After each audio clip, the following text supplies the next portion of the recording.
కావలి నుంచి మిమ్మల్ని టికెట్ వరించింది, ఎలా ఫీల్ అవుతున్నారు? డిస్క్వాలిఫై అయిపోయారు. అందువల్ల యునానిమస్గా నేను సొసైటీ అధ్యక్షుడిని కావడం జరిగింది.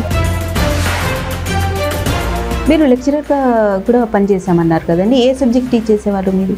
అనుకోని పరిస్థితుల్లో ఫస్ట్ నేను ట్యూషన్లు చెప్తుండేవాళ్ళు, డిగ్రీ కాలేజ్ స్టూడెంట్స్కి ట్యూషన్లు చెప్పేవాడిని. నేను అప్పట్లో పొలాలు ఎకరా 500, 1000 రూపాయలు అలా ఉండేది. ఆ ట్యూషన్ డబ్బులతో నేను కొన్ని వందల ఎకరాలు కొనుగోలు చేయడం జరిగింది. ఉదయగిరిలో కాకుండా మీకు ఇక్కడ ఇవ్వడానికి రీజన్ ఏమంటారు? 24/7 కావల్లో నివాసం ఉంటున్నా, ఫస్ట్ నుంచి రాజకీయ నేపథ్యంలో ఉంటున్నా, ఇన్ని క్వాలిఫికేషన్స్ ఉన్నప్పుడు కావల్లో ఉన్నటువంటి ప్రతాప్ కుమార్ రెడ్డి అనే వ్యక్తి ఉన్నట్టుండిగా నన్ను భయభ్రాంతులు చేసి లొంగ తీసుకోవాలన్న ఆలోచనతో నా క్వారీ మీద రైడ్ చేసి జనసేన తరపున పోటీ చేసిన పసుపులేటి సుధాకర్ అనే వ్యక్తి ఇప్పుడు స్వతంత్ర అభ్యర్థిగా పోటీ చేస్తున్నాడు. కావలి నియోజకవర్గంలో ఇండిపెండెంట్లకి తావులేని నియోజకవర్గం కావలి నియోజకవర్గం. ఇక్కడ అన్ని దిక్కులు కూడా రాజకీయాల్లో చైతన్యటువంటి ప్రాంతం. బాబు షూరిటీ భవిష్యత్ గ్యారంటీ అన్నది ఎంతవరకు అమలు అవుతుంది అంటారు? చీఫ్ సెక్రటరీ వాళ్ళ కులం వాళ్ళు, డీజీపీ వాళ్ళ కులస్తులు, సీఎం ఆఫీస్ నడిపేది వాళ్ళు.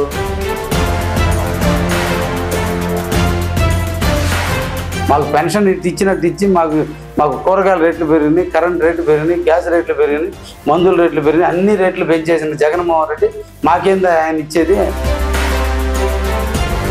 మైనింగ్ మాఫియా డాన్ అని చెప్పి మీకు కాస్త పేరు అక్కడక్కడ వినిపిస్తుంది, ఎందుకంటారు? గంజాయి విచ్చలవిడిగా కమిషన్లు కకృతిపడి ఎమ్మెల్యే ఈరోజు గంజాయిని అమ్మే వాళ్ళ దగ్గరకి కమిషన్లు తీసుకొని వాళ్ళకి లైసెన్స్లు ఇప్పిస్తున్నాడు. నమస్తే, వెల్కమ్ టు HM24. నేను హరిత.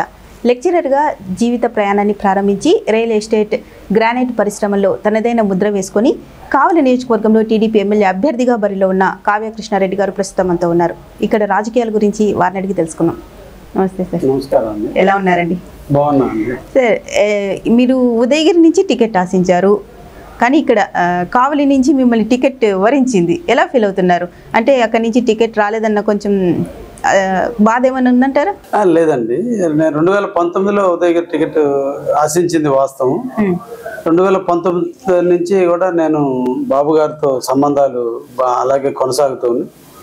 ఒక 1 year కిందట నేను ఉదయగిరి అడిగితే కాదు, కావలి కంటెస్ట్ చేయండి, కావల్లో ముఖ్యంగా ప్రతాప్ రెడ్డి గారి అరాచకాలు చాలా ఎక్కువైపోయింది, ప్రతాప్ రెడ్డి దౌర్జన్యాలు, ప్రజల్ని బాగా ఇబ్బంది పెట్టినటువంటి వైనం ఇవన్నీ కూడా ఉన్నాయి కాబట్టి స్థానిక నివాసంగా ఉండి స్థానికుల్లో ప్రజలతో మమేకమయ్యే వ్యక్తిగా నువ్వే అక్కడ కరెక్ట్ అయిన పర్సన్ అని చెప్పి ఆయన నన్ను కావలికి పోటీ చేయమన్నందున నేను హ్యాపీగానే ఫీల్ అయ్యాను. ఎందుకంటే నేను నివసించే ప్రాంతంలోనే ఎమ్మెల్యేగా ఉండటం అంటే నాకు ఒక అదృష్టమే. కాబట్టి ఈరోజు ఉదయం నుంచి సాయంత్రం లోపల నియోజకవర్గం తిరిగి వచ్చేటువంటి విధంగా ఉండేటువంటి ప్రాంతం కాబట్టి ఇది మంచి ప్రాంతం.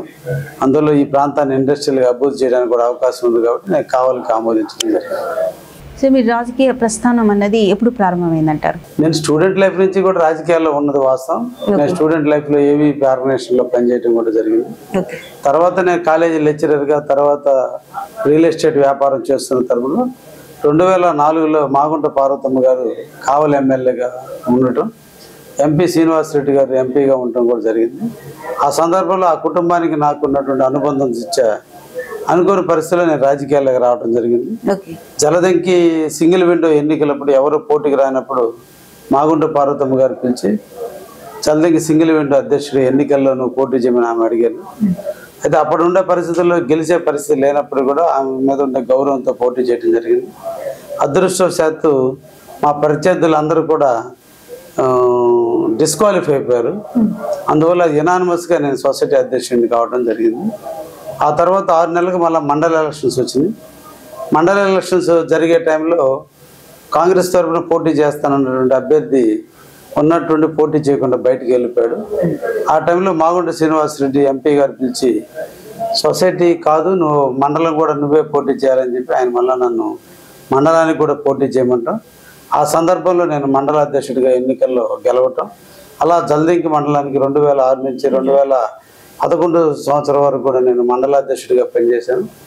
ఆ టైంలో నేను ఆ మండలంలో ఉన్నటువంటి పేద బడుగు బలహీన వర్గాలకు ప్రతినిధిగా ముఖ్యంగా మా ప్రాంతం అంతా ఇరిగేషన్ ప్రాంతం కాబట్టి ఇరిగేషన్ డెవలప్ చేయాలన్న ఆలోచనతో చెరువులన్నీ కూడా వర్షాలు వచ్చినప్పుడు ఎక్కువ వర్షాలు కురిసే చెరువులు తెగిపోవటం ఇట్లాంటి ఇబ్బంది పరిస్థితులు ఉన్నప్పుడు వాటన్నిటి గురించి అధ్యయనం చేసి సర్ప్లస్ వాటర్ పోయే విధంగా కలుజులన్నీ ఏర్పాటు చేస్తూ అన్ని ట్యాంక్స్ని స్ట్రెంథన్ చేయడం జరిగింది.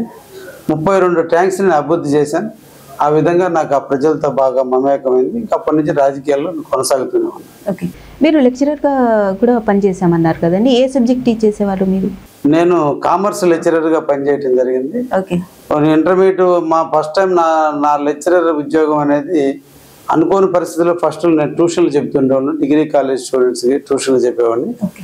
అదే టైంలో మాగుంట సుబ్బరామరెడ్డి గారు జూనియర్ కాలేజీలు ఏర్పాటు చేయడం, ఆ జూనియర్ కాలేజీలో ఫస్ట్ టైం లెక్చరర్గా సంతనూతలపాడులో నేను లెక్చరర్గా కొనసాగడం జరిగింది. ఆ తర్వాత గుడ్లూరులో 1 year పనిచేయడం జరిగింది. ఆ తర్వాత కావలి జవహర్ భారతి కాలేజీలో డిగ్రీ కాలేజీలో లెక్చరర్గా 2 years పాటు కొనసాగించాను. తర్వాత నాకు వ్యాపారం మీద ఉండే మక్కువతో నేను రియల్ ఎస్టేట్ రంగంలోకి రావడం కూడా జరిగింది. అప్పటి నుంచి రియల్ ఎస్టేట్ రంగంలో రాణిస్తూ తర్వాత 2005 నుంచి సొసైటీ ప్రెసిడెంట్గా, తర్వాత మండలాధ్యక్షుడిగా కూడా ఎన్నిక కావడం జరిగింది. కుటుంబ నేపథ్యం ఏంటండి? ఎంతమంది మీకు పిల్లలు, ఏం చేస్తున్నారు? మేము చాలా నిరుపేద కుటుంబం నుంచి వచ్చినటువంటి వాళ్ళని. మాకు వ్యవసాయంలో మాకు 4 ఎకరాల పొలం తప్ప ఏది ఇవ్వలేదు. మా నాన్న కొంచెం ఆరోగ్యపరంగా ఉండేవాడు కాదు. మేము 3 అన్నదమ్ములు, అన్నయ్య, అక్క ఉంది, నేను, నా తర్వాత తమ్ముడు ఉన్నాడు. మేమందరం డిగ్రీ చేసేటప్పుడే మా కుటుంబంలో అన్నదమ్ములందరం కూడా ఆస్తులు పంచుకున్నాం. నాటి నుంచి కుటుంబ బాధ్యతలు నా మీదే పడ్డాయి. నేను కాలేజీలో చదువుకుంటూనే వ్యవసాయ పనులన్నీ చేయడం జరిగింది. అన్ని వ్యవసాయ పనులన్నీ చేశాను. ఆ విధంగా చేస్తూ కష్టపడి ఎదిగిన టైంలో ట్యూషన్ల మీద ఫస్ట్ టైం నా ఆదాయం స్టార్ట్ అయింది. వ్యవసాయం మీద అన్ని పనులు చేసినాను కాబట్టి వ్యవసాయం మీద ఉండే ఇంట్రెస్ట్తో నా ట్యూషన్ డబ్బులతో వచ్చిన అమౌంట్తో నేను అప్పట్లో పొలాలు ఎకరా 500, 1000 రూపాయలు అలా ఉండేది. ఆ ట్యూషన్ డబ్బులతో నేను కొన్ని 100 ఎకరాలు కొనుగోలు చేయడం జరిగింది. అలా నేను వ్యవసాయం చేసుకునే టైంలో నేను అనుకోకుండా మళ్ళీ రియల్ ఎస్టేట్ రంగంలోకి రావడం. ఓకే, వ్యాపార పరంగా మీరు ఎట్లాగో సక్సెస్ సాధించారు. ఇటువైపు చూస్తే రాజకీయ రంగంగా ఇప్పుడు ప్రత్యక్షంగా రాజకీయాల్లోకి వచ్చారు. ఎలా ఫీల్ అవుతున్నారు? అంటే దానికి దీనికి డిఫరెన్స్ ఏమైనా ఉందంటే? ఒక నిబద్ధత గల వ్యక్తిగా, ఒక క్రమశిక్షణ గల వ్యక్తిగా, మాట చెబితే మాట మీద నిలబడటం అనే వ్యక్తిగా, వీళ్ళంతవరకు మాట చెప్పకూడదు, చెబితే పని చేయాలనే మనస్తత్వం నాది. 2, నన్ను చూసి పని అయ్యేటప్పుడు ప్రజలను తోటే తీసుకుపోయి కూడా తిప్పి వాళ్ళని నమ్మించాల్సిన అవసరం లేదు. నేనే పోయి పని చేయించుకొచ్చే అలవాటు. వీళ్ళంతవరకు ప్రజలకు ఖర్చులు తక్కువగా చూపించే అలవాటు. నా పుట్టినరోజు కూడా జరుపుకునే అలవాటు లేదు. 2 జనవరి 1st కూడా పేదవాడి చేత 200 రూపాయలు కూడా ఖర్చు పెట్టకూడదు అని జనవరి 1st రోజు ఊళ్ళో ఉండకుండానే వెళ్ళేటువంటి మనస్తత్వం. వీళ్ళంతవరకు పేదవారికి దగ్గరగా ఉండాలనే మనస్తత్వం, పేదవాడిని ఆదుకోవాలనే మనస్తత్వంతో నేను ఉండటం కూడా జరుగుతూ వచ్చింది. ఆ సందర్భంలో నేను ఎంతో కొంత ఒక వయసు వచ్చింది కాబట్టి నా జీవితంలో నేను ఎంతో కొంత సేవ చేయాలి ప్రజలకి, చనిపోయే నాటికి కీర్తితో వెళ్ళాలనే ఒక కాన్సెప్ట్ నాది ప్రధానంగా. కాబట్టి వ్యాపారంలో అన్ని రంగాలలో నేను ఇప్పటి వరకు ఫెయిల్యూర్ కాల. రాజకీయ రంగంలో సొసైటీ ప్రెసిడెంట్గా, మండలాధ్యక్షుడిగా పనిచేసినప్పటికీ కూడా వాటిల్లో కూడా నేను సక్సెస్ అనిపించుకున్నా. నా యొక్క మెయిన్ ఉద్దేశం మాట మీద నిలబడటం, మాట కోసం ఎంత దూరైనా పోవటం, పేదవాడి కోసం 1 రూపాయి ఖర్చు పెట్టకుండా వాడి ఇబ్బందులు తీర్చడం, అవసరమైతే మనమే 10 రూపాయలు ఖర్చు పెట్టి హెల్ప్ చేయటం, ఇవన్నీ ఉన్నాయి. కాబట్టి ప్రజలందరూ కూడా నాతో ఇప్పుడు కూడా మమేకం అవుతూ ఉంటారు. అందువల్ల ప్రజలలో మెలిగే వ్యక్తిగా నేను రాణించబడ్డాను. కాబట్టి నేను అన్ని విధాల సక్సెస్ కావడం కూడా జరిగింది. ఇప్పుడు ఇందాక మేము కూడా చూడడం జరిగింది, అంటే మీ దగ్గరికి సహాయం కోసం వస్తే వెనక్కి పంపకుండా వీలైనంత సహాయం అన్నది మీరు చేస్తున్నారు. ఈ గుణం అన్నది మీకు ఎప్పటి నుంచి అలవడింది అంటారు? మేము పేద కుటుంబం నుంచి వచ్చినటువంటి వాళ్ళం. పేదవాడి యొక్క బాధలు నాకు తెలుసు, ఆర్థిక ఇబ్బందులు తెలుసు, ఆరోగ్యపరంగా కావచ్చు, ఇంట్లో ఇబ్బందుల పరంగా కావచ్చు. ఒక వ్యక్తి మన ఇంటికి వస్తున్నాడు అంటే ఒక మనిషి యాచించే ముందు కొంత బాధను దిగమింగి యాచిస్తాడు. ఒక వ్యక్తి నా ఇంటికి వచ్చే ముందు వాడు గమ్యం నుంచి స్టార్ట్ అయ్యి ఆ ఇంటికి పోతే ఎంతో కొంత సహాయం చేస్తారని చెప్పి బస్సు ఎక్కి 1 గంట పాటు ప్రయాణం చేసి బస్ స్టాండ్లో దిగి ఆడ నుంచి మళ్ళీ మా ఇంటికి ఒక ఆటోలో వచ్చి ఈ ఆద్యంతం నా గురించే మన్నం చేస్తాడు. ఆ ఇంటికి పోతే ఎంతో కొంత సహాయం జరుగుతుంది. అటువంటి వ్యక్తిని ఉసూరుమంటూ మనం వెనక్కి పంపించడం అనేది సాంప్రదాయం కాదు. మన ఇంట్లో ఉన్నా లేకపోయినా వచ్చిన వ్యక్తిని తృప్తిపరిచి పంపడం అనేది నాకు ఫస్ట్ నుంచి అలవాటు. కాబట్టి అదే అలవాటు నిర్ణయించుకున్నా. కొన్ని సందర్భాల్లో ఈ అమౌంట్లు అనేవి చాలా ఇబ్బందికరమైన పరిస్థితులు ఎదురైనప్పుడు కూడా వీలంత వరకు ఎంతో కొంత సహాయం చేయడం అనేది నేను అలవర్చుకున్నా. అది ఇంకా అది కామన్గా అయిపోయింది ఇప్పుడు. ఓకే, ఇక్కడ మీకు టికెట్ రావడం అన్నది ఎలా చూడొచ్చండి? ఎందుకంటే ఉదయగిరిలో కాకుండా మీకు ఇక్కడ ఇవ్వడానికి రీజన్ ఏమంటారు? అంటే మీరు ఫైనాన్షియల్గా కొంచెం ఫైనాన్షియల్ అనే దానికంటే కూడా కావలి వాస్తవుడు నేను. ఓకే, మొట్టమొదట ఒక లెక్చరర్గా కావల్లో పనిచేసా, ఒక రియల్టర్గా కావల్లో పనిచేసా. నా వ్యాపార సామ్రాజ్యానికి సెంట్రల్ ఆఫీసు కావల్లో ఉంది. నేను కావల్లో నివాసం ఉంటున్నా, 24/7 కావల్లో నివాసం ఉంటున్నా. ఫస్ట్ నుంచి రాజకీయ నేపథ్యంలో ఉంటున్నా. ఇన్ని క్వాలిఫికేషన్స్ ఉన్నప్పుడు కావల్లో ఉన్నటువంటి ప్రతాప్ కుమార్ రెడ్డి అనే వ్యక్తి కావలి చాలా పీస్ఫుల్ ఏరియా. ఇప్పటి వరకు పరిపాలించిన పాలకులందరూ కూడా తన జోబుల్లో తీసుకొచ్చి ప్రజల మెప్పు కోసం ఖర్చు పెట్టినటువంటి ప్రాంతం ఇది. అంత ఆనెస్ట్ అయినటువంటి గడ్డ. ముఖ్యంగా సెకండరీ క్యాడర్ నాయకులు కూడా, ప్రిన్సిపల్ క్యాడర్ నాయకులే కాకుండా సెకండరీ క్యాడర్ నాయకులు కూడా అందరూ కూడా ప్రజల మెప్పు కోసం పనిచేసేటువంటి గడ్డ కావలి గడ్డ. మా దురదృష్టవశాత్తు మొట్టమొదటి కావలి ఎమ్మెల్యేగా ప్రతాప్ కుమార్ రెడ్డి వాళ్ళ గవర్నమెంట్ వచ్చిన తర్వాత అరాచకాలు అంటే ఏంటి, దోపిడీ అంటే ఏంటి, దోచుకోవడం అంటే ఏంటి, రాజకీయంగా బెదిరింపులు అంటే ఏంటి, ఒక నాయకుడు ఇన్ని రకాల యాంగిల్స్లో ఇబ్బంది పెట్టవచ్చు, తన సంపాదన కోసం ఎవరినైనా లొంగ తీసుకోవచ్చు అనేటువంటి ఆలోచన కలిగిన వ్యక్తి ఇక్కడ ఉన్నాడు. కాబట్టి ఆయనను ఎదుర్కోవాలంటే అదే సామాజిక వర్గానికి కావాల్సిన వ్యక్తి ఉండాలి. రోజు లోకల్లో ఉండి ప్రజల కార్యకర్తలకి మనోభావాలను దెబ్బతీయకుండా, ఇబ్బందులు లేకుండా వాళ్ళకి ధైర్యాన్ని ఇచ్చేటువంటి వ్యక్తిత్వం ఉండేటువంటి నాయకుడు కావాలి. మా నాయకుడు నన్ను కావాలని చూజ్ చేయడం జరిగింది. వారు ఇచ్చినటువంటి అవకాశాన్ని సద్వినియోగం చేసుకొని ఈరోజు నేను ముందుకు పోతున్నా.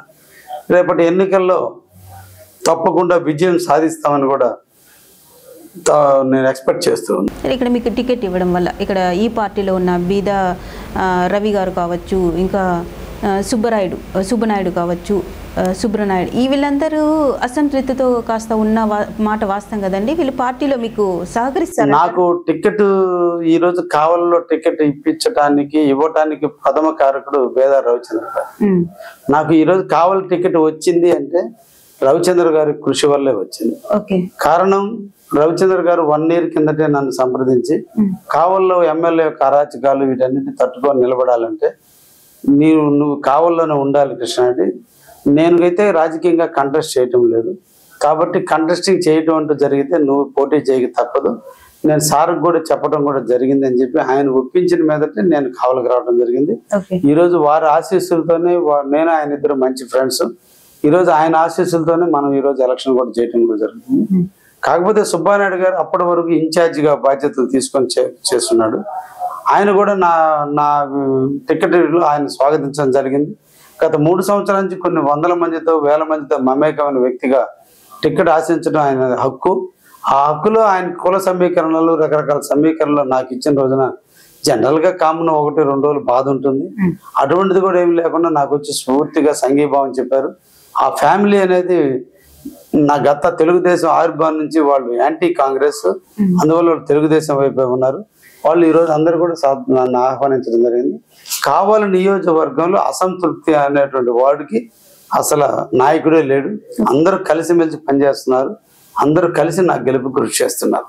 ప్రజాగలం చూసుకున్నట్టయితే ఇక్కడ కార్యకర్తలకి ద్వితీయ శ్రేణి నాయకులకు కాకుండా మీ క్వారీలో పనిచేసే సూపర్వైజర్స్కి అప్పగించడం పనులన్నవి కాస్త అసంతృప్తి వ్యక్తం చేస్తున్నారు ద్వితీయ శ్రేణి నాయకులు అని అంటూ ఉంటారు.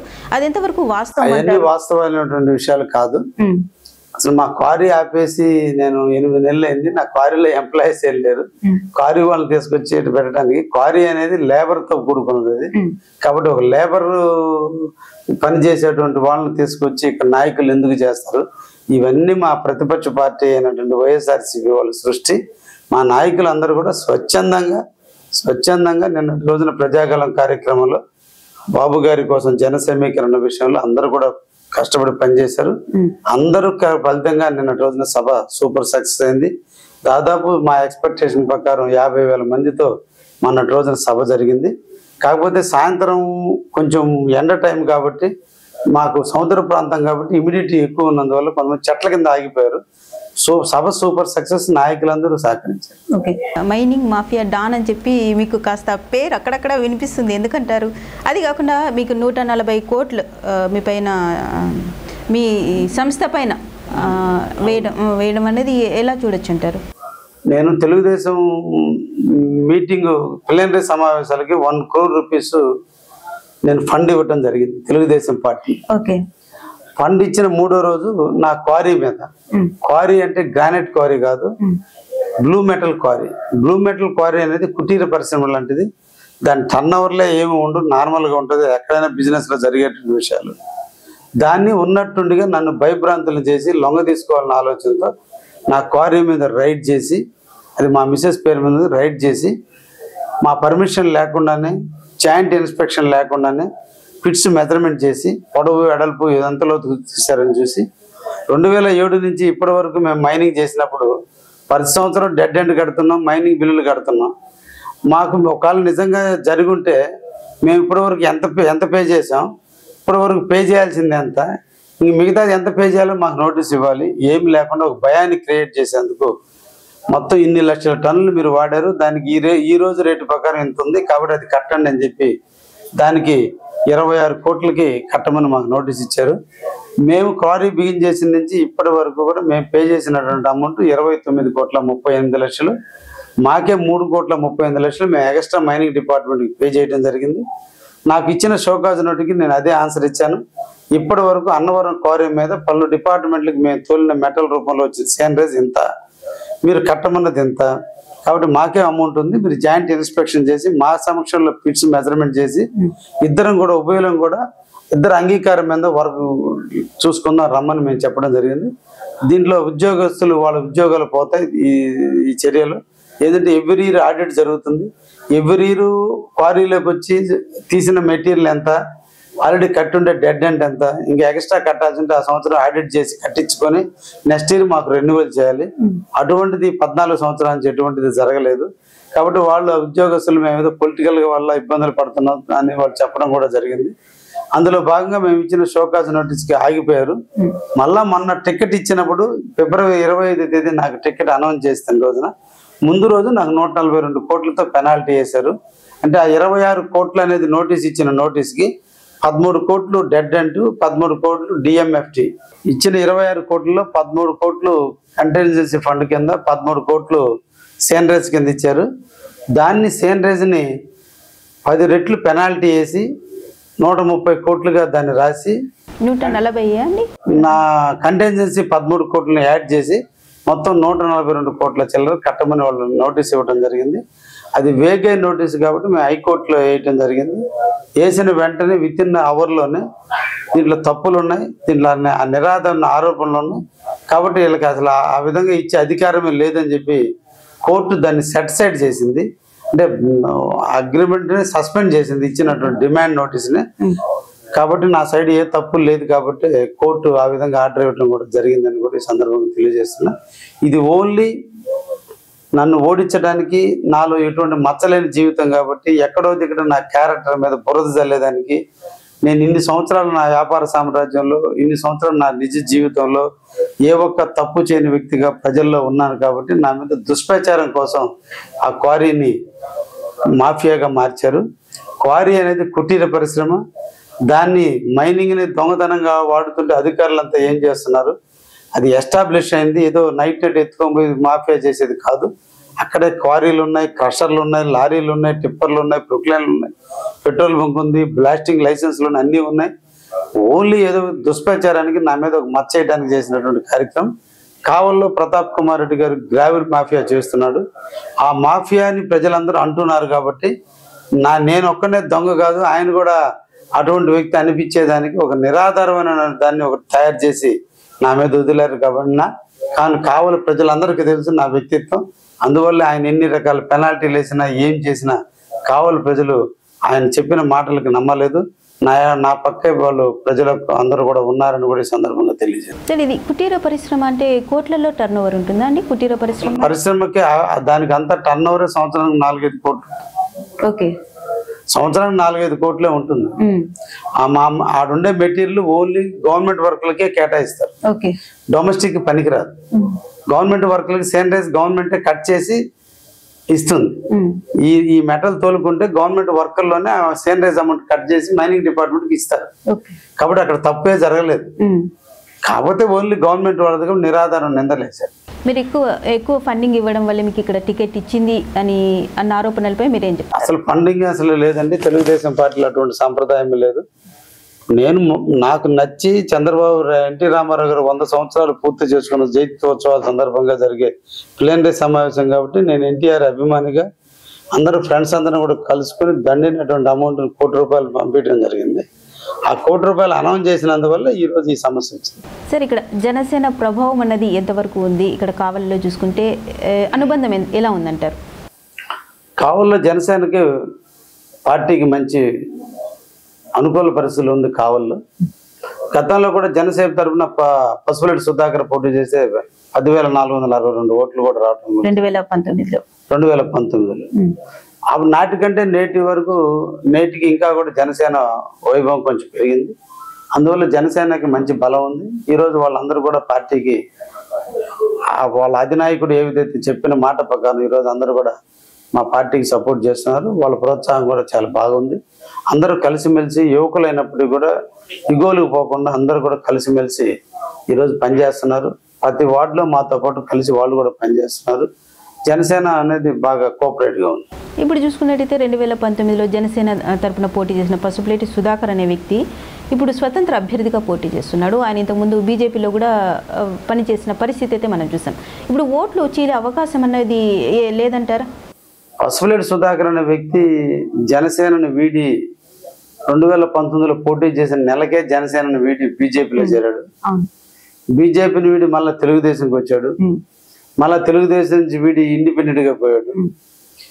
కావలి నియోజకవర్గంలో ఇండిపెండెంట్లకి తావులేని నియోజకవర్గం కావలి నియోజకవర్గం. ఇక్కడ అన్ని దిక్కులు కూడా రాజకీయాల్లో చైతన్యటువంటి ప్రాంతం.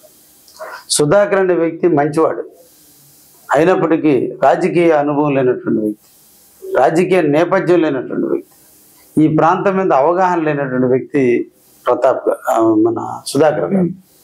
అందువల్ల ఇండిపెండెంట్లకు ఓట్లేసి ఇండిపెండెంట్ వెనక తిరిగేటువంటి పరిస్థితి ఈ ప్రాంతంలో రాదు. కారణం 2 పార్టీలు బలాబలాల మధ్య ఉన్నాయి ఇక్కడ. కాబట్టి వాళ్ళకి రక్షణ కావాలంటే ఏదో ఒక పార్టీలో ఉండాల్సిన పరిస్థితి ఉంది. ఇండిపెండెంట్గా పోటీ చేసే వ్యక్తి ఈ ప్రాంత అభివృద్ధికి ఏమి చేయగలరు? కానీ ఆయన మేనిఫెస్టో 150 కోట్లతో రాజకీయ నేపథ్యం లేకుండా రాజకీయ నేపథ్యంలో వైసీపీ తెలుగుదేశం తప్ప ఈ రాష్ట్రంలో ఇప్పుడుండే పరిస్థితుల్లో ఇంకొక అదరు పరిస్థితి లేదు. జనసేన తెలుగుదేశం బీజేపీ కలిసి సమిష్టిగా పోటీ చేస్తున్నాయి. అందరం కలిసి మేము తెలుగుదేశం అభ్యర్థిగా నన్ను ఎంపీగా వేమిరెడ్డి ప్రభాకర్ గెలిపించడం ఉంది. కాబట్టి సుధాకర్కి ఓట్ బ్యాంక్ లేదు. ఈరోజు తెలుగుదేశం జనసేన బీజేపీ కలిస్తే 45%తో స్టార్ట్ అవుతుంది ఎలక్షన్. తర్వాత నా వ్యక్తిగతంగా నన్ను చూసి కొంతతో విన్నింగ్ ఛాన్సెస్. సుధాకర్ అనే వ్యక్తికి 0తో స్టార్ట్ అవ్వాలి. ఇప్పుడుండే రాజకీయ నేపథ్యంలో వ్యక్తి మీద ఆధారపడి రాజకీయం చేసే పరిస్థితులు ప్రజలు లేరు. పార్టీలు ఇచ్చే మేనిఫెస్టో, పార్టీ ఇచ్చేటువంటి పథకాల మీద ఆధారపడి ఓటేస్తారు తప్ప ఒక వ్యక్తి ఇచ్చేటువంటి ఇండిపెండెంట్లు అనేవాళ్ళు ఒక 2,000 కోట్లు కూడా మేనిఫెస్టో ఇవ్వగలరు. ఎలక్షన్ కి ముందు ఇచ్చేటువంటి మేనిఫెస్టోలో చట్టబద్ధత ఉందా లేదా చూడాలి. ఆయన 150 కోట్ల బడ్జెటా లేదా 2,000 కోట్ల బడ్జెట్ ప్రభుత్వానికి సమాంతరంగా నడిపే వ్యవస్థ ఈ భారతదేశంలో జరగల. ఇండిపెండెంట్ గా పోటీ చేసిన వాళ్ళు ఎమోషన్ లో టికెట్ ఇస్తానని ఆఖరి దాకా చెప్పి ఆఖరిలో టికెట్ ఇవ్వకపోతే ఆ పార్టీ క్యాడర్ అంతా కూడా సానుభూతి చూపిస్తే గెలిచిన సందర్భాల్లో ఇండిపెండెంట్లు గెలుస్తారే తప్ప ముందు నుంచి ఇండిపెండెంట్ తో ప్లాన్ తో వస్తే గెలిచే పరిస్థితి లేదు. అతను ఏదో ఒక ఆలోచనతో వచ్చాడు. ఆలోచనలో కొంతమంది యొక్క ప్రభావంలో అతను పడి ఉన్నాడు. బహుశా నాకు తెలిసినంత వరకు ఆ ఎఫెక్ట్ అసలు మా కావలి నియోజకవర్గం లేదు. ఆయనంతా సింగిల్ డిజిట్స్ లోనే వెళ్ళిపోతారు. సరే, ఇప్పుడు చూసుకున్నట్టయితే వాలంటీర్ల వ్యవస్థ అన్నది కొనసాగకుండా చంద్రబాబు నాయుడే చేశారు, పవన్ కళ్యాణ్ చేశారని చెప్పి వైసీపీ ప్రభుత్వం గట్టిగా తీసుకెళ్తుంది ప్రజల్లోకి. దీన్ని ఏ విధంగా చూడొచ్చు అంటారు? ప్రజల్లో తీసుకెళ్తే ప్రజలు నమ్మే పరిస్థితులు లేరు. వాలంటీర్లకు రిక్రూట్మెంట్ ఇచ్చింది వైఎస్ఆర్సీపీ, వాలంటీర్ చేత రిజైన్ చేయించింది వైఎస్ఆర్సీపీ. రిజైన్ చేయించేదానికి జనసేనకి తెలుగుదేశానికి ఏంటి సంబంధం? వాలంటీర్లను రిక్రూట్ చేసినటువంటి వైసీపీ ప్రభుత్వమే వాళ్ళ చేత రాజీనామాలు చేస్తుందంటే ఇదేదో కుళ్ళు కుతంత్రాలతో ఏదో ఒక పరిస్థితుల్లో ఇబ్బంది పెట్టేదానికి, ఎవరు రాజకీయ నేపథ్యాన్ని పెంచేదానికి చేసిన కార్యక్రమంగానే ఈరోజు ప్రజలు భావిస్తున్నారు. కాబట్టి ప్రజలు అందరూ కూడా తెలుగుదేశం వైపు మొగ్గు చూపారు. కానీ చంద్రబాబు నాయుడు గారు నితీష్ కుమార్తో ఫైల్ చేపించేసి వాలంటీర్ వ్యవస్థ లేకుండా చేశారు అనే ఒక వర్షన్ అయితే వినిపిస్తుంది కదండి. వర్షన్ అంటే మనిషి విమర్శించదలుచుకుంటే రీజన్ లేకుండా ప్రతి ఒక్కరు విమర్శించవచ్చు. ప్రభుత్వం వాళ్ళది, చీఫ్ సెక్రటరీ వాళ్ళ కులం వాళ్ళు, డీజీపీ వాళ్ళ కులస్తులు, సీఎం ఆఫీస్ నడిపేది వాళ్ళు, అందరూ వాళ్ళైనప్పుడు ఎవరికో చెప్పి చంద్రబాబు నడిపాల్సినంత అవసరం ఏమవుతుంది? చంద్రబాబు నాయుడు పేదవాళ్ళ కోసం పెన్షన్ ఇచ్చింది. ఈ రోజు పెన్షన్ పథకం ఎన్టీ రామారావు పుట్టినటువంటి మానస పుత్రిక ఈ పెన్షన్ పథకం. ఆయన 25 రూపాయలు ఇస్తే బాబు గారు 75 రూపాయలు చేశాడు. ఆ తర్వాత వచ్చిన రాజశేఖర రెడ్డి దాన్ని 200 రూపాయలు చేశాడు. కిరణ్ కుమార్ రెడ్డి దాన్ని 500 చేశాడు. 2014లో ముఖ్యమంత్రి అయిన వెంటనే దాన్ని 1000 రూపాయలు చేసిన వ్యక్తి చంద్రబాబు నాయుడు. తర్వాత 2019లో దాన్ని 2000 చేసింది కూడా చంద్రబాబు నాయుడు గారు. ఆయన హయాంలోనే ముఖ్యమంత్రిగా ఉన్నప్పుడు 2014 నుంచి 2019 మధ్యలో 500 రూపాయలు ఉన్న పెన్షన్ని 2000 రూపాయలు చేసిన వ్యక్తి చంద్రబాబు నాయుడు. జగన్మోహన్ రెడ్డి 3000 రూపాయలు చేస్తాను పెన్షన్ అని చెప్పి మేనిఫెస్టోలో పెట్టి సంవత్సరానికి 250 రూపాయలు లెక్కన 5 సంవత్సరాలకి పెంచి దాన్ని 3000 చేసినటువంటి వ్యక్తి జగన్మోహన్ రెడ్డి. మళ్ళా ఈ రోజున మా నాయకుడు 50 సంవత్సరాల వయసు ఉన్నటువంటి ప్రతి ఒక్కరికి ఇదే పెన్షన్ 4000గా పెంచి ఇస్తానని చెప్పినటువంటి వ్యక్తి చంద్రబాబు నాయుడు గారు. 3000 4000 చేస్తానన్న చంద్రబాబు నాయుడు పథకాలను ఎందుకు ఆపాలని చూస్తున్నాడు? పథకాలు పుట్టించిందే సృష్టికర్త చంద్రబాబు నాయుడు గారు. ఈ రోజు రాష్ట్రంలో జరిగేటువంటి ప్రతి పథకానికి సృష్టికర్త చంద్రబాబు నాయుడు గారు. కాబట్టి పెన్షన్ పథకం కూడా ఈరోజు 4000 చేస్తున్న వ్యక్తి చంద్రబాబు నాయుడు గారు. ఇది ఓన్లీ రాజ్యాంగబద్ధంగా అందరికి తెలిసిన విషయం. ఎలక్షన్ కోడ్ అమలులోకి వచ్చినప్పుడు ప్రభుత్వ అధికారులందరూ కూడా ఎలక్షన్ కమిషన్ కంట్రోల్లో నడవాలి. ఆ నడిచే క్రమానికి ప్రభుత్వాన్ని నడిపిన ఆపద్ధర్మ ముఖ్యమంత్రిగా ఉన్నటువంటి జగన్మోహన్ రెడ్డి 1వ తేదీకి ముందు 3 రోజులు బ్యాంకులు సెలవులు ఉంటే ముందుగానే డబ్బులు డ్రా చేసి పెట్టి 1వ తేదీ డబ్బులు ఇప్పించాల్సినటువంటి ముఖ్యమంత్రి రాజకీయం కోసం, రాజకీయ స్వార్థం కోసం ప్రజలను భయభ్రాంతులు చేయడానికి, పెన్షన్ రాదని ఒక ముసలి వాళ్ళను వృద్ధులను ఇబ్బంది పెట్టేందుకు, రాజకీయ దురుద్దేశంతో చంద్రబాబు మీద విమర్శలు చేసేందుకు డబ్బులు పంపకుండా, డబ్బులు డ్రా చేయకుండా ఇబ్బంది పెట్టిన పోయినాం. తర్వాత మేము తెలుగుదేశం ఎలక్షన్ కమిషన్ ద్వారా గట్టిగా ప్రెజర్ చేయబట్టే ఈరోజు సచివాలయాల ద్వారా డబ్బులు ఇవ్వడం కూడా జరిగింది. మేము కూడా రేపు ముఖ్యమంత్రిగా బాబు గారు అయిన వెంటనే 1వ తేదీ ఉదయాన్నే ప్రతి ఇంటికి పెన్షన్ తీసుకుపిచ్చే పథకం తప్పకుండా అమలవుతుంది. వాలంటీర్ వ్యవస్థ కూడా అమలవుతుందని చంద్రబాబు గారు చెప్పబట్టే ఈరోజు వాలంటీర్స్ ఫోర్స్గా బలవంతంగా వాళ్ళ చేత రాజీనామాలు చేపించినటువంటి పోయినాం. ఇప్పుడు వాళ్ళు స్టార్ కంపెనీస్ కూడా వాడుతున్నారు కదండి వాళ్ళని, వాలంటీర్స్ ని. అంటే అందరూ పోవడం లేదు, పార్టీ అభిమానులు అయితే పోతున్నారు. మాకు కూడా చాలా మంది తెలుగుదేశం మీద జగన్ యొక్క వాస్తవాలు తెలుసుకుని, కావలం యొక్క దురాగతాలు తెలుసుకుని మాకు ఇచ్చే జీతానికి మేము పడే కష్టానికి తేడా లేదు, పొంతం లేదు. కాబట్టి ఈరోజు చాలా మంది రిజైన్ చేసి నాతో పాటు నడుస్తున్నారు. కావలి నియోజకవర్గంలో చాలా వేల మంది మాకు వాలంటీర్లు ఈరోజు నాకు స్వచ్ఛతంగా సంఘీభావం చెప్తున్నారు. కానీ ఇప్పుడు మనం చూసుకున్నట్టయితే సోషల్ మీడియాలో కావచ్చు, కొన్ని ఛానల్స్ లో కావచ్చు, ఇది గట్టిగా ఎఫెక్ట్ చూపించే అవకాశం లేదంటారా? ఓట్లపైనే పడదంటారా? అంటే ఇప్పుడు అవ్వతాతలు కావచ్చు, వాళ్ళు నమ్మే పరిస్థితి 100% నమ్ముతారండి. ఎందుకంటే ఎలక్షన్ కూడా అమల్లో ఉంది, అందరికి తెలుసు. రోడ్డు పక్కన ఉండే స్టాచ్యూలుగా ముసుగులేస్తున్నారు. కాబట్టి ప్రజలందరికీ తెలుసు ఎలక్షన్ కోడ్ ఉన్నప్పుడు అధికారులు, రాజకీయ నాయకుల ప్రాబల్యం ఉండదు, ఎవరంటే వాళ్ళు చేయడానికి లేదు. కాబట్టి ప్రభుత్వం ప్రకారం నడుస్తుంది, అధికారుల ప్రకారం నడుస్తుంది, ఎలక్షన్ కమిషన్ ప్రకారం నడుస్తుంది అనే విషయం ప్రజలందరికీ తెలుసు. కాబట్టి ప్రజలు ఏ ఒక్కరు దాన్ని నెగటివ్ గా తీసుకోలేదు. వైఎస్ఆర్సీపీ వాళ్ళు గ్లోబల్ ప్రచారం చేస్తున్నారు, ప్రజలు నమ్మే పరిస్థితులు లేదు. వాళ్లే వృద్ధులే అంటున్నారు మాకు పెన్షన్ ఇచ్చినట్టు ఇచ్చి మాకు కూరగాయల రేట్లు పెరిగినాయి, కరెంట్ రేట్లు పెరిగినాయి, గ్యాస్ రేట్లు పెరిగినాయి, మందుల రేట్లు పెరిగినాయి, అన్ని రేట్లు పెంచేసిన జగన్మోహన్ రెడ్డి మాకేందా ఆయన ఇచ్చేది? మేము 2000 రూపాయలు పెన్షన్ తీసుకునే రోజు మేము సుఖంగా ఉంటాం. ఈ రోజున మాకు ఇచ్చే పెన్షన్ 3 మందులకే చాలటం లేదని వాళ్ళు కూడా బాధపడుతూ ఉన్నారు. అందువల్ల ఎవరు ప్రజలు నమ్మే పరిస్థితులు లేరు జగన్మోహన్ రెడ్డి. ఇప్పుడు మీరు చూసుకున్నట్టయితే బాబు షూరిటీ భవిష్యత్ గ్యారంటీ అన్నది ఎంతవరకు అమలు అవుతుంది అంటారు? 100 రూపాయలు అమవుతుంది. ఎందుకంటే బాబు గారు పారిశ్రామిక సృష్టికర్త, ఎక్కడ డబ్బులను తీసుకురావాలో తెలిసినటువంటి వ్యక్తి. చంద్రబాబు జగన్మోహన్ రెడ్డి బ్యాంకు లోన్లు తెస్తే బాబు గారు అమౌంట్ని సృష్టిస్తాడు. ఇండస్ట్రీ లైసెన్స్ వ్యవస్థను సరళీకృతం చేస్తే ఈ రాష్ట్రంలో 2 ఇండస్ట్రీస్ వస్తే ఆ 2 ఇండస్ట్రీ ద్వారా వచ్చే GST అమౌంట్ కొన్ని వేల కోట్ల రూపాయలు. కాబట్టి ఆర్థిక వ్యవస్థను పెంచి తద్వారా GSTని తీసుకొచ్చి ట్యాక్సుల రూపంలో ఎక్కువ అమౌంట్ తెచ్చి పేదలకు ఇవ్వాలని చూసే వ్యక్తి చంద్రబాబు నాయుడు. వీటేం సంబంధం లేకుండా బ్యాంకు నుంచి లోన్లు తెచ్చి ఇచ్చేవాడు జగన్మోహన్ రెడ్డి. అందుకని ఈ ప్రతి ఒక్క పథకం కూడా నడుస్తుంది. ఏ ఒక్కటి కూడా ఇబ్బంది జరిగేటువంటి పథకాలు కాదు.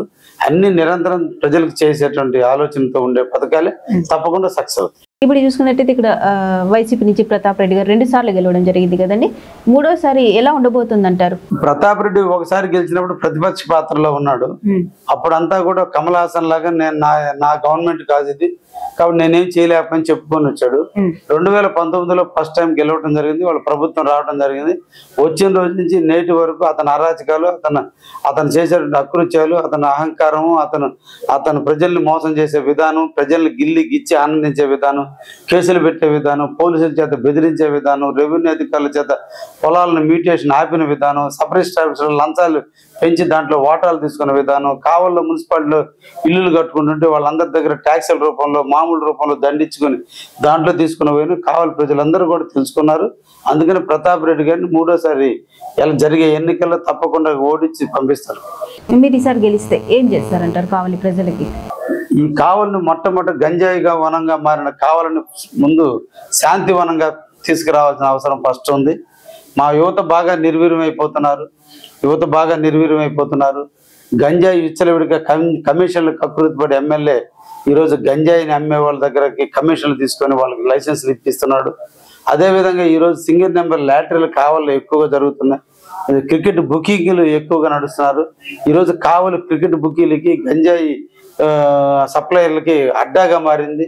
వీటన్నిటిని ఫస్ట్ రూపుమాపి యువత నిర్వీర్యం కాకుండా, యువత చెడిపోకుండా చూసుకోవాల్సిన బాధ్యత ఉంది.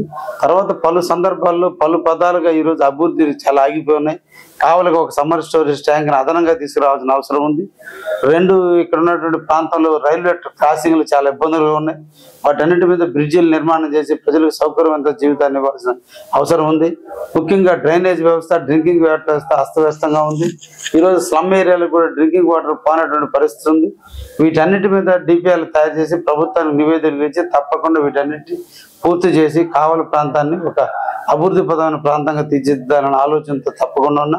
మా అదృష్టం కొద్దీ కావలి చుట్టుపక్కల ఇండస్ట్రియల్ ప్రగతి బాగా రాబోతుంది. ఎప్పుడైతే ఇండస్ట్రీలు బాగా వస్తాయో మా ప్రాంతం అభివృద్ధి చెందుతుంది. యువకు ఉపాధి కల్పన. ఎలాంటి ఇండస్ట్రీస్ చూడొచ్చు అంటారు? అన్ని కూడా గ్రీన్ జోన్ కిందకు వచ్చే ఇండస్ట్రీస్ ని రామాయపట్నం పోర్టు సరౌండింగ్ లో 4500 ఎకరాలు ల్యాండ్ ఎక్విజిషన్ చేయడం జరిగింది. దాంట్లో అన్ని కూడా గ్రీన్ జోన్ కింద వచ్చేటువంటి ఇండస్ట్రీస్ అన్ని కూడా వస్తున్నాయి. కాబట్టి ప్రజలకు ఎటువంటి అసౌకర్యం లేని కంపెనీలు వస్తున్నాయి. వీటి వల్ల కొన్ని లక్షల మందికి ఉద్యోగాలు వస్తాయి. దాంట్లో కావలే ప్రధానమైన పట్టణంగా కావలి నియోజకవర్గంలో ఉంది కాబట్టి ఎక్కువ మంది లోకల్ వ్యక్తులకి ఉద్యోగాలు రావడానికి అవకాశం ఉంటుంది. తద్వారా ఇక్కడ ఉన్నటువంటి వ్యాపారాలు చేసుకునే వాళ్ళందరూ కూడా వ్యాపారాలు కూడా విస్తరిస్తాయి. కాబట్టి కావలి కనకపట్నం అవడానికి దగ్గరలో ఛాన్సెస్ ఉన్నట్టు తప్పకుండా ఉంది. ఎన్ని సీట్లు గెలిచే అవకాశం ఉందంటారు ఈసారి టీడీపీ? 139 సీట్స్ తో ఆంధ్రప్రదేశ్ లో తెలుగుదేశం పార్టీ అఖండమైన మెజార్టీ, జనసేన, బీజేపీ, తెలుగుదేశం కలిసి ఫ్రంట్ గేట్ చంద్రబాబు నాయుడు గారు ముఖ్యమంత్రిగా ప్రమాణం చేస్తారు. 139 సీట్లు తెలుగుదేశానికి కూటమికి వస్తాయి. ఓకే, మీ ఆలోచనలు కార్యాచరణలో రావాలని కోరుకుంటూ ఈసారి మీరు గెలవాలని కోరుకుంటూ thank you very much. Thank you అమ్మా. Thank you very much.